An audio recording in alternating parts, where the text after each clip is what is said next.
Do you feel Chicago's an underdog city? Yeah. I mean, literally our name is the second city. By definition, that sort of puts you in an underdog position.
So what neighborhood are we in? So we're in Bucktown, which is the west part, one of the west neighborhoods in Chicago. And why this place? So we're at Antico, which is my favorite neighborhood Italian spot in Chicago. So I used to live just 2 blocks down the street, and they do an amazing Tuesday night wine special here. Okay. So half-price bottle of wine, and they have the best patio in the city. Oh. So unfortunately, we don't get that today. We're not ready for that today. Yeah, but the food is the best. So can we do the prosciutto with melon, the truffle duck, the scallops, and then the gnocchi with the sage butter? What, is that enough, do you think? Okay, perfect. Okay. Is it too much? No, it's not. I'm like, and this, and this, and this. Enough. Okay, thanks. I don't even know half the things that you even said, so it sounds good to me. So tell me a little bit about 1871. So 1871 is the central place for everything technology and startup in Chicago, and in my opinion, the Midwest. We were actually ranked the #1 incubator in the world. Okay, yeah, recently. that's what I had heard, yep. And it's a really special place. It's operated out of the Merchandise Mart, so it's in the heart of the city. Literally everything touches 1871. So there's 7 different VCs that operate out of 1871. Techstars Chicago is there. We have our own Women in STEM programming, and all of the university partners have space. So it's a place where literally something's happening every day.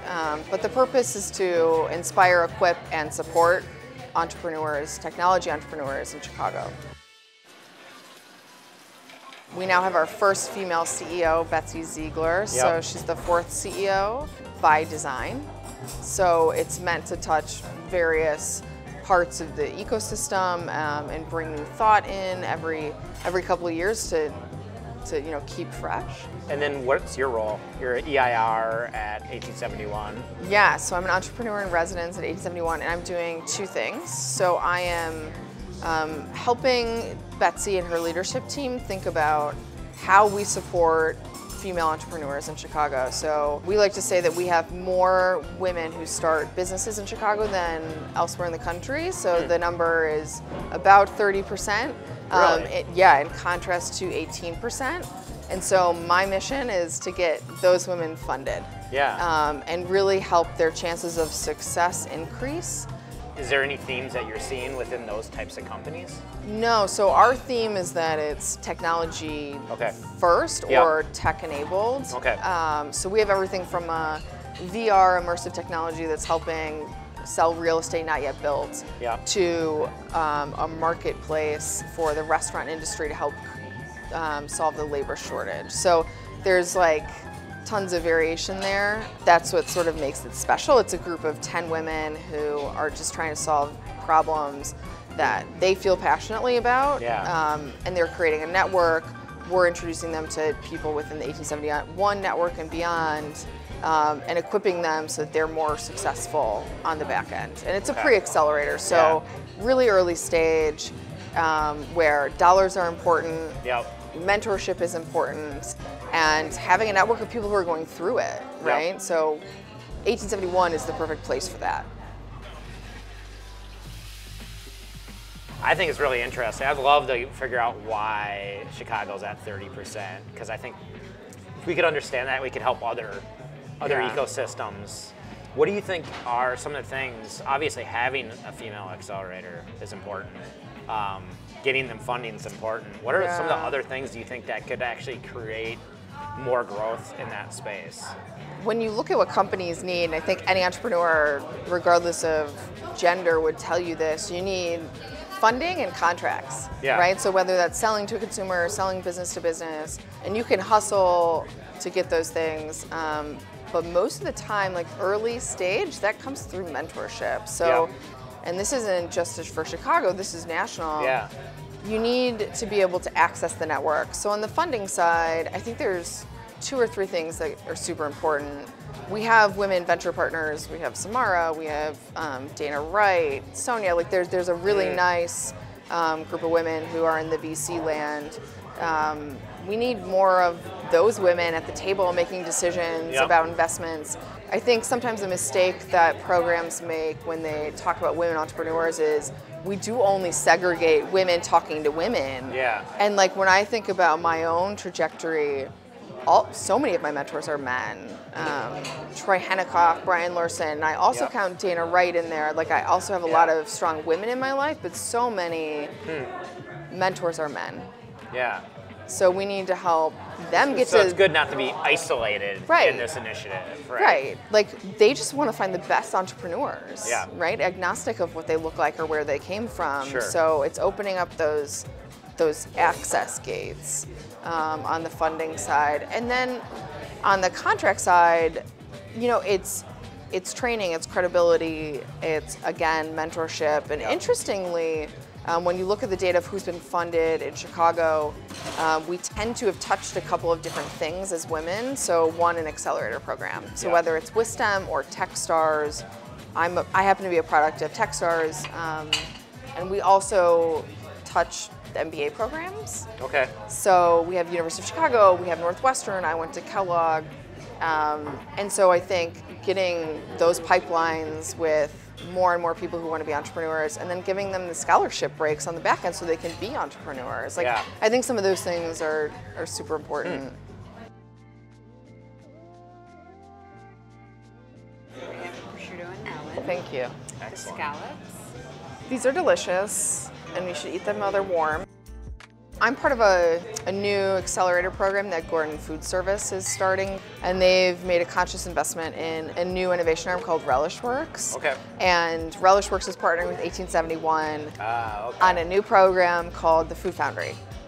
So the Food Foundry is an accelerator program. It's 12 weeks, or actually 16 weeks, where we're going to take 5 or 6 companies that are trying to disrupt the food service value chain. So not agriculture and not CPG, but like sort of everything in between, where all the paper pushing and a lot of really leverage technology, probably. Right. And so helping accelerate the companies that will disrupt that space. So they're partnering with 1871, and so I'm helping run that program, given my background in food.